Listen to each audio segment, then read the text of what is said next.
Hello friends, welcome to psycho for you. Friends, हम GK से related topic कर रहे हैं। ये हमारी तीसरी वीडियो है जो कि बौद्ध धर्म और जैन धर्म से रिलेटेड है। इसमें हम काफ़ी इम्पोर्टेंट पॉइंट करते हैं। तो चलिए फ्रेंड्स, शुरू करते हैं हमारा आज का बौद्ध धर्म और जैन धर्म से रिलेटेड टॉपिक। तो फर्स्ट पॉइंट है हमारे पास, गौतम बुद्ध का जन्म कब हुआ था। तो गौतम बुद्ध का जन्म 563 ईस्वी ईसा पूर्व में हुआ था। नेक्स्ट है, गौतम बुद्ध का जन्म स्थल था। तो गौतम बुद्ध का जन्म स्थल जो कि कहाँ पे उनका जन्म हुआ था, जो कि लुम्बिनी नामक स्थान पर हुआ था। वह अध्यात्म बौद्ध साहित्य जो बुद्ध के विभिन्न जन्मों की कथाओं के विषय में है क्या है, तो वो है जातक, जो कि जातक विषय है जो कि बुद्ध के विभिन्न जन्मों के बारे में हमें बताता है। तो त्रिपिटक धर्म ग्रंथ है। जो त्रिपिटक किस धर्म से रिलेटेड है, तो ये बौद्धों का धर्म ग्रंथ है। तो नेक्स्ट है,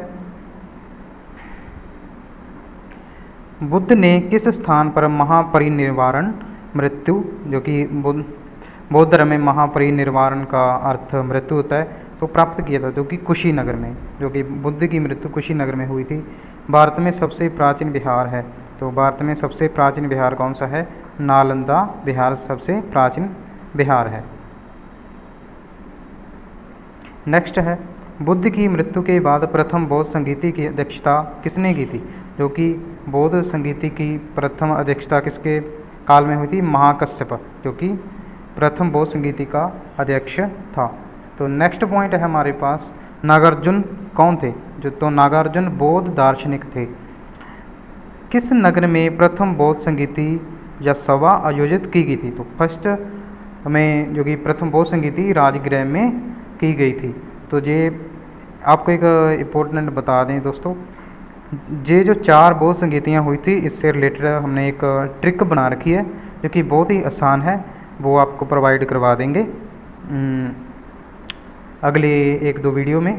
तो ज़रूर प्रोवाइड करेंगे, जिससे आपको आसानी होगी। इनको चारों को अध्यक्ष भी याद हो जाएंगे, ईयर भी याद हो जाएंगे। बहुत ही आसान ट्रिक है। तो चलिए आज हम ये मेन पॉइंट करते हैं। अष्टांगिक मार्ग की संकल्पना, जो कि अष्टांगिक मार्ग की संकल्पना है, ये अंग किसका है। ये धर्म चक्र प्रवर्तन सूत्र के विषय वस्तु का है, जो कि बौद्ध धर्म से ही रिलेटेड है। नेक्स्ट है, मिलिंद पन्हों या राज मिलिंद और किस बौद्ध भिक्षु के मध्य संवाद के रूप में है। जो कि मिलिंद पन्हों है वो राज मिलिंद और किस बौद्ध भिक्षु के मध्य संवाद के रूप में है, तो वो है नागसेन। महायान बौद्ध धर्म में बोधिसत्व अवलोकितेश्वर को और किस अन्य नाम से जानते हैं, जो कि पद्मपाणि के नाम से जाना जाता है। नेक्स्ट पॉइंट है हमारे पास, बौद्ध धर्म तथा जैन धर्म दोनों ही विश्वास करते हैं। जो कि बौद्ध धर्म और जैन धर्म दोनों ही कर्म तथा पुनर्जीवन के सिद्धांत पर विश्वास करते हैं। तो नेक्स्ट है, कनिष्क के शासनकाल में चतुर्बौद्ध संगीति सभा किस नगर में आयोजित की गई थी। जो कि कनिष्क के शासनकाल में भी जो चौथी बौद्ध संगीति हुई थी वो हुई थी कुंडलवन कश्मीर में हुई थी। तृतीय बौद्ध संगीति कहाँ आयोजित हुई थी, जो कि पाटलिपुत्र में हुई थी, जो कि पटना का ही पुराना नाम पाटलिपुत्र था। नेक्स्ट है, महावीर स्वामी का जन्म कहाँ हुआ था। जो कि महावीर स्वामी का जन्म कुंडग्राम में हुआ था। तो ये एक इम्पोर्टेंट है बीच में बॉक्स में, किसे एशिया की रोशनी या लाइट ऑफ एशिया कहा जाता है। तो गौतम बुद्ध को लाइट ऑफ एशिया कहा जाता है। ये काफ़ी इम्पोर्टेंट है फ्रेंड्स। बुद्ध के जीवन की किस घटना को महाविनिष्क्रमण के रूप में जाना जाता है। जो कि उनके गृह त्याग को महाविनिष्क्रमण के रूप में जाना जाता है। गौतम बुद्ध की माँ किस वंश से संबंधित थी। क्योंकि गौतम बुद्ध की माँ कौल्य वंश से संबंधित थी। नेक्स्ट हमारे पास है, किस राजा के एक अभिलेख से सूचना मिलती है कि शाक्य मुनि बुद्ध का जन्म लुम्बिनी में हुआ था। जो कि अशोक का अभिलेख था, उसके अशोक के अभिलेख से हमें बुद्ध के शाक्य मुनि बुद्ध के जन्म स्थान के बारे में हमें पता चलता है। ये देख लो, प्रीवियस ईयर में आए हुए हैं फ्रेंड्स, ये यूपीएससी के मेंस के एग्ज़ाम में। तो नेक्स्ट दिया गया इसमें एक बॉक्स में, ये भी आप रीड कर लेते हैं।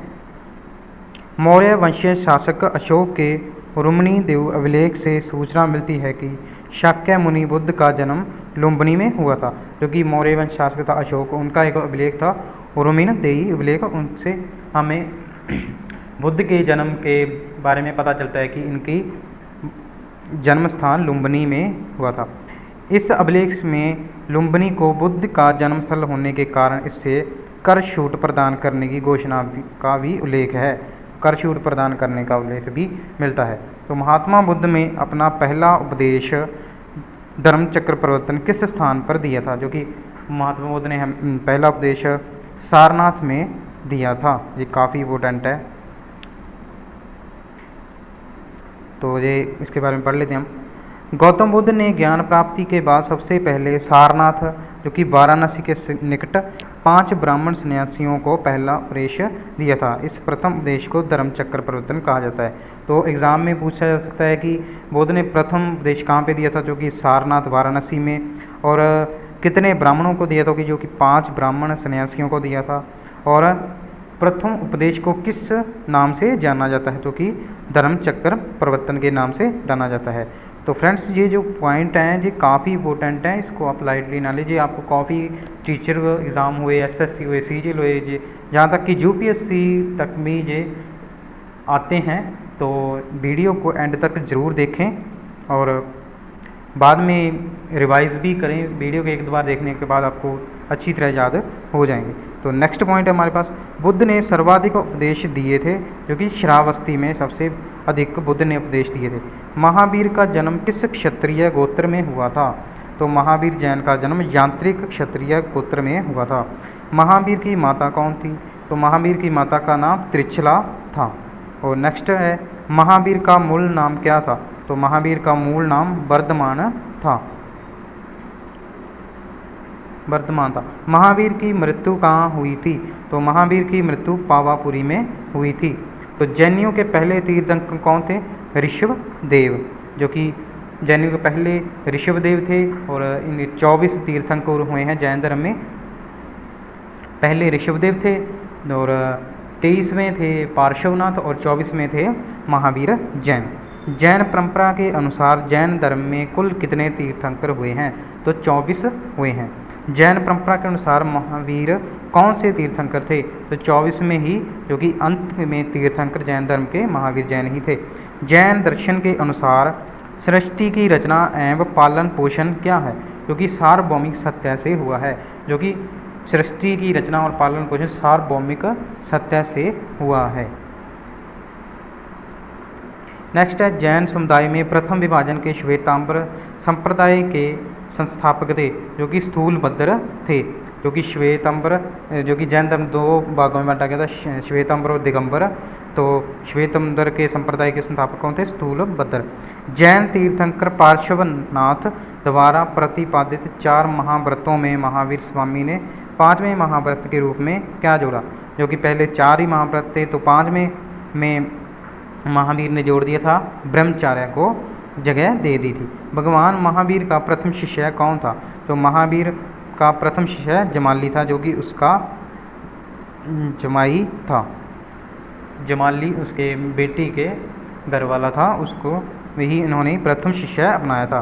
तो त्रिरत्न सिद्धांत कौन से हैं, तो एक सम्यक धारणा, सम्यक चरित्र, सम्यक ज्ञान, जिस धर्म की महिमा वह, तो जो कि जैन धर्म से रिलेटेड है, त्रिरत्न है, सम्यक धारणा, सम्यक चरित्र, सम्यक ज्ञान। नेक्स्ट पॉइंट है, दिलवाड़ा के जैन मंदिरों का निर्माण किसने करवाया था, जो कि दिलवाड़ा के जैन मंदिरों का निर्माण चालुक्यों सोलंकियों ने करवाया था। स्यादवाद सिद्धांत है, स्यादवाद सिद्धांत जैन धर्म का ही एक सिद्धांत है। तो ये बुद्ध के जीवन से जुड़े प्रतीक हैं, तो उनके रीड कर लेते हैं अपन। हाथी, जो कि बुद्ध के गर्भ में आने का प्रतीक है, जो कि बुद्ध के जन्म लेने को ही हाथी का प्रतीक दिया गया है। कमल जन्म का प्रतीक है, और सांड जो कि यौवन का प्रतीक है। घोड़ा गृह त्याग का प्रतीक है। पीपल ज्ञान का, जो कि बोधि वृक्ष। शेर समृद्धि का प्रतीक है। पद चिन्ह निर्वारण का प्रतीक है। तो ये फ्रेंड्स ये प्रतीक हैं। स्तूप मृत्यु का प्रतीक है, जो कि स्तूप थे। और ये ये प्रतीक पूछे जा सकते हैं एग्ज़ाम में, आपको इनको एक दो बार रिवाइज कर लें तो ये आसानी से याद हो जाएंगे, इतनी कोई बड़ी बात नहीं है। तो नेक्स्ट है गौतम बुद्ध का गुरु कौन था। जो गौतम बुद्ध का गुरु था आलार कलाम, गौतम बुद्ध के गुरु का नाम था। ये इंपॉर्टेंट है फ्रेंड्स। बुद्ध में वैराग्य भावना किन 4 दृश्यों के कारण बलवती हुई। तो बुद्ध में वैराग्य भावना, जो कि एक बूढ़ा, रोगी, लाश, सन्यासी, तो इन चारों को देखकर ही बुद्ध के मन में वैराग्य भावना उत्पन्न हो गई थी। बुद्ध ने सर्वाधिक उपदेश कहाँ दिए थे। तो ये श्रावस्ती में बुद्ध ने सर्वाधिक उपदेश दिए थे। बौद्ध शिक्षा का केंद्र था। तो बौद्ध शिक्षा का केंद्र था विक्रमशिला, विक्रमशिला जो कि बौद्ध शिक्षा का केंद्र माना जाता था। भारत में सबसे बड़ा बौद्ध स्तूप कहाँ स्थित है। तो भारत में सबसे बड़ा स्तूप सांची का स्तूप है। तो ये इंपॉर्टेंट है। किस शासक ने बौद्धों के लिए विख्यात विक्रमशिला विश्वविद्यालय की स्थापना की थी। जो कि धर्मपाल शासक था वो, उसने बौद्धों के लिए एक विख्यात विक्रमशिला विश्वविद्यालय की स्थापना की थी, जहाँ पर बौद्ध शिक्षा दी जाती थी विद्यार्थियों को। नेक्स्ट है किसके द्वारा तृतीय बौद्ध संगीति को संरक्षण प्रदान किया गया था। जो कि अशोक के काल में ये तृतीय बौद्ध संगीति हुई थी। बौद्ध ग्रंथ पिटकों की रचना किस भाषा में की गई है। जो कि पाली में की गई है। तो एक फ्रेंड्स आपको बता दें कि जो कि जैन धर्म की भाषा वो प्राकृत थी और बौद्ध धर्म की भाषा जो कि थी पाली। कश्मीर में कनिष्क के शासनकाल में जो बौद्ध संगीति आयोजित हुई थी उसकी अध्यक्षता किसने की थी। तो वसुमित्र ने उसकी अध्यक्षता की थी। मठ, मंदिर, स्तूप किस धर्म से संबंधित हैं। जो कि बौद्ध धर्म से संबंधित हैं। मठ, मंदिर और स्तूप बौद्ध धर्म से संबंधित हैं। बौद्ध धर्म एवं जैन धर्म दोनों के उपदेश किसके शासन काल में दिए गए थे। जो कि बिंबिसार शासक के काल में बौद्ध धर्म और जैन धर्म के दोनों के उपदेश दिए गए थे। नेक्स्ट है गौतम बुद्ध ने अपना प्रथम उपदेश कहाँ दिया था। जो कि सारनाथ वाराणसी में अपना प्रथम उपदेश दिया था। नेक्स्ट है बौद्ध धर्म ग्रहण करने वाली पहली महिला कौन थी। तो महाप्रजापति गौतमी बौद्ध धर्म ग्रहण करने वाली प्रथम महिला थी, जो कि उनकी सौतेली माता थी। तो बोधगया स्थित है बिहार में, बोधगया स्थित है। जातक किसका ग्रंथ है। जातक बौद्धों का ही एक महान ग्रंथ है। सिद्धार्थ बुद्ध को ज्ञान प्राप्ति कहाँ हुई थी। जो कि गौतम बुद्ध का नाम ही था सिद्धार्थ, उनको कहाँ पर हुई थी। बोधगया में एक बोधि वृक्ष के नीचे। सारनाथ में बुद्ध का प्रथम प्रवचन क्या कहलाता है। तो धर्म चक्र प्रवर्तन के नाम से बुद्ध के प्रथम उपदेश को जाना जाता है। बौद्ध धर्म ने समाज के किन वर्गों पर महत्वपूर्ण प्रकाश डाला। तो उन्होंने महिला और शूद्र के ऊपर प्रकाश डाला था। बुद्ध के गृह त्याग का प्रतीक है जो कि घोड़ा। तो फ्रेंड्स इसे याद करने में सभी गृह त्याग जो कि घोड़ा भागने का प्रतीक होता है, तो घर से भागना यानी कि गृह त्याग घोड़ा याद रह जाएगा। गौतम बुद्ध द्वारा भिक्षुणी संघ की स्थापना कहाँ की गई थी। तो भिक्षुणी संघ की स्थापना कपिलवस्तु में की गई थी। कपिलवस्तु में सर्वप्रथम शून्यवाद शून्य का सिद्धांत का प्रतिपादन करने वाले बौद्ध दार्शनिक का नाम है। तो नागार्जुन ने ही शून्य का प्रतिपादन किया था सर्वप्रथम। किस शासक के शासनकाल में नेपाल में बौद्ध धर्म का गमन हुआ था। तो अशोक के शासनकाल में नेपाल में बौद्ध धर्म का गमन हुआ था। तो नेक्स्ट है सांची क्यों विख्यात है। तो सांची क्यों विख्यात है, सबसे बड़ा बौद्ध स्तूप है जो कि बौद्ध धर्म से रिलेटेड है। किस भाषा का ज़्यादा प्रयोग बौद्धवाद के प्रचार के लिए किया गया है। जो कि पाली भाषा बौद्ध धर्म के रूप में प्रयुक्त की गई थी। नेक्स्ट है कौन सबसे पूर्वकालिक जैन ग्रंथ कहलाता है। तो 14 पूर्व जो कि सबसे पूर्वकालिक ग्रंथ जैन ग्रंथ कहलाता है। जैन साहित्य को क्या कहा जाता है। तो जैन साहित्य को आगम के नाम से जाना जाता है। जैन ग्रंथ कल्पसूत्र के रचयिता हैं भद्रबाहु। जैन कल्पसूत्र के रचयिता हैं। अनेकांतवाद किसका क्रोड़ केंद्रीय सिद्धांत एवं दर्शन है। क्रोड़ जो कि केंद्र होता है जैन मत का, जो कि अनेकांतवाद जो कि जैन मत का ही सिद्धांत एवं दर्शन है। महान धार्मिक घटना महामस्तकाभिषेक किससे संबंधित है और किसके लिए की जाती है, ये बाहुबली के लिए की जाती है। नेक्स्ट है प्रथम जैन महासभा का आयोजन कहाँ हुआ था। तो प्रथम जैन महासभा का आयोजन पाटलिपुत्र जो कि पटना में हुआ था। द्वितीय जैन महासभा का आयोजन कहाँ हुआ था। वल्लभी में द्वितीय जैन महासभा का आयोजन हुआ था। जैन साहित्य का संकलन किस भाषा व लिपि में मिलता है। तो प्राकृत व अर्धमागधी में जैन साहित्य का संकलन हमें मिलता है। कौन बुद्ध के जीवन काल में ही संघ प्रमुख होना चाहता था। तो देवदत्त था, जो कि बुद्ध के जीवन काल में संघ प्रमुख होना चाहता था। नेक्स्ट है हेलियोडोरस का बेस नगर।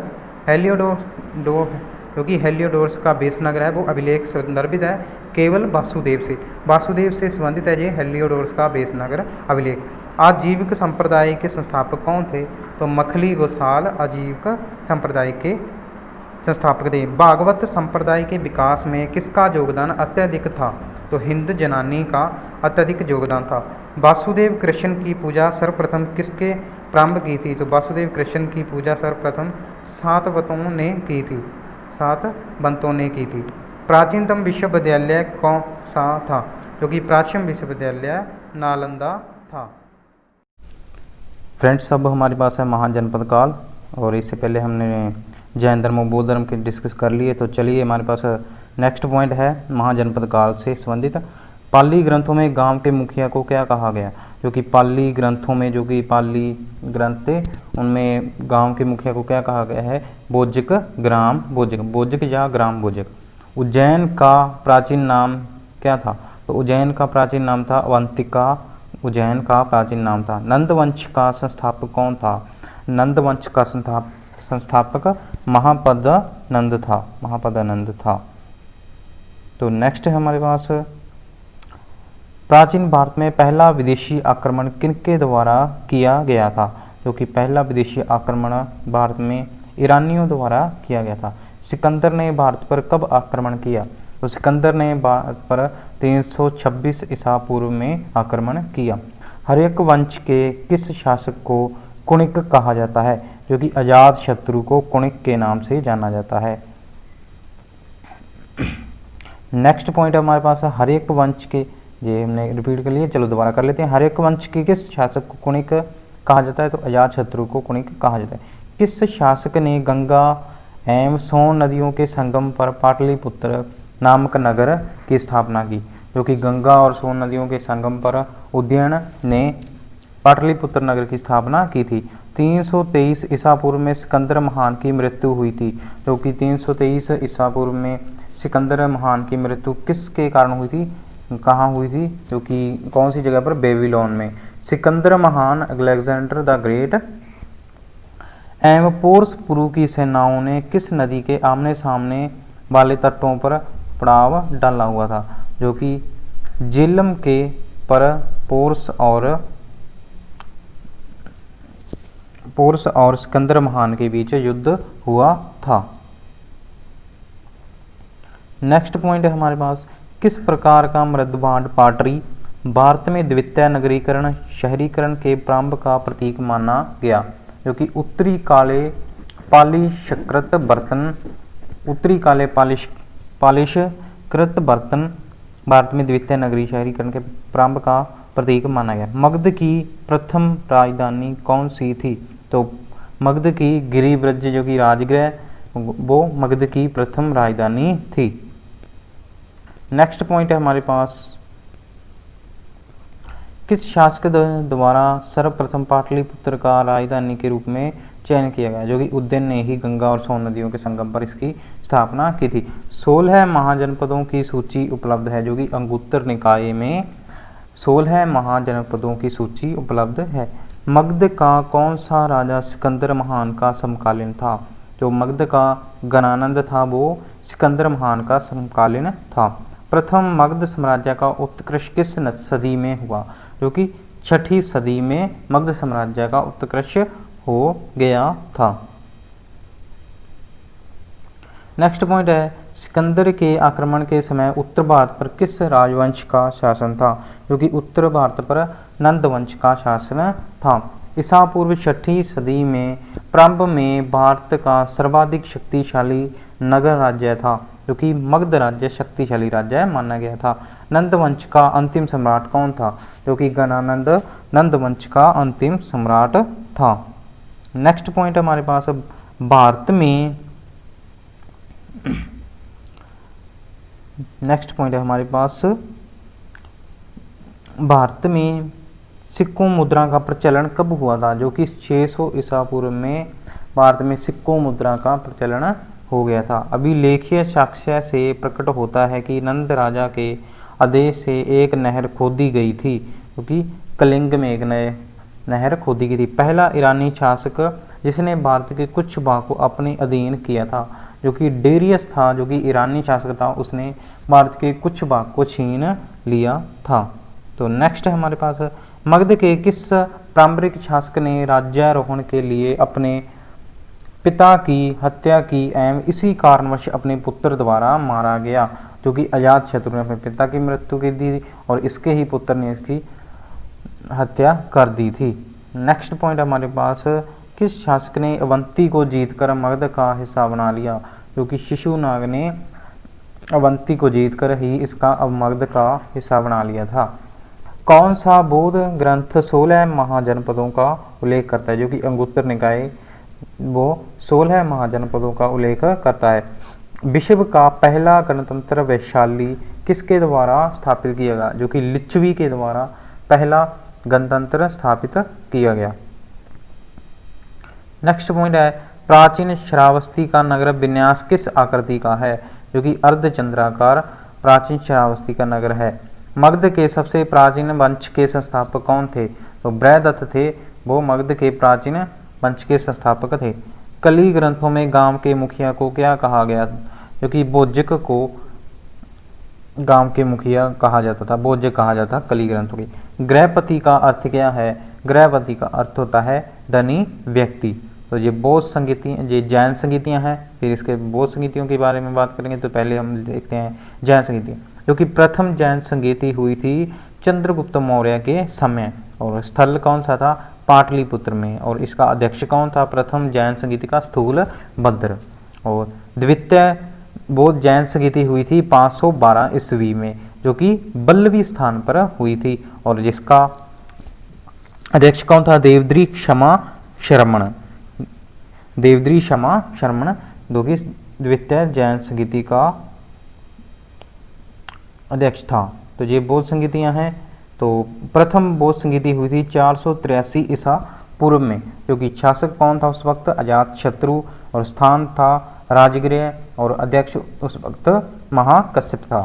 द्वितीय जैन बौद्ध संगीति 383 ईसा पूर्व में कालाशोक वैशाली में सर्वकामनी की अध्यक्षता के रूप में हुई थी। तो तृतीय बौद्ध संगीति 251 ईसा पूर्व, उस समय शासक था अशोक, और पाटलिपुत्र में मोगलीपुत्र की अध्यक्षता के अधीन हुई थी। तो जो चौथी बौद्ध संगीति थी वो प्रथम सदी ईस्वी में हुई थी, जो कि कनिष्क के शासनकाल में हुई थी, और कुंडलवन स्थान था, और वसुमित्र इसके अध्यक्ष थे।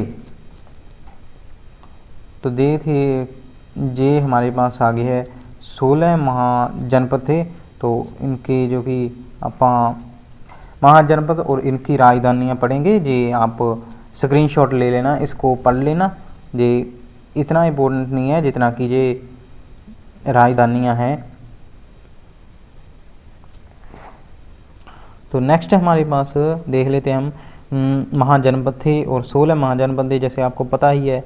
और तो मगध की महाजनपद की जो कि थी राजगृह थी इसकी राजधानी। अंग की राजधानी चंपा थी। काशी की जो कि वाराणसी या बनारस, बज्जी की वैशाली विदेह मिथिला, और कौशल की श्रावस्ती थी। कुरु की इंद्रप्रस्थ थी। चेदी शक्तिमती थी।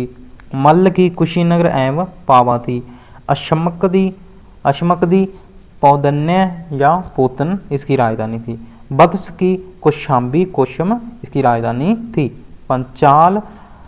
पंचाल की अशित्र एवं कंपितल्य इसकी राजधानी थी। मत्स्य महाजनपद की विराटनगर जयपुर थी। अवंती की उज्जैनी एवं महिष्मती थी। गंधार महाजनपद की तक्षशिला एवं पुष्कलावती थी और शूरसेन की मथुरा थी। शूरसेन की क्या थी? मथुरा। तो कंबोज की क्या थी? राजपुर थी। तो ये थे हमारे पास जैन धर्म और महाजनपदों से रिलेटेड। बौद्ध धर्म की भी बात की हमने, और इससे ये टॉपिक था, ये आपका जो कि हो, ये आज का हमारा टॉपिक हो गया है पूरा। तो फ्रेंड्स, अंत में एक आपसे क्वेश्चन है कि बौद्ध धर्म की भाषा कौन सी थी, जो कि बौद्ध धर्म के ग्रंथों की भाषा थी, वो कौन सी थी? तो इसका आंसर आपने कमेंट बॉक्स में देना है। अगर वीडियो पसंद आई तो लाइक और शेयर ज़रूर करना, और चैनल को सब्सक्राइब जरूर करना। और हाँ दोस्तों, अपने रिव्यू ज़रूर बताना कि हम आगे और इम्प्रूव कर सकें। तो आज के लिए इतना ही काफ़ी।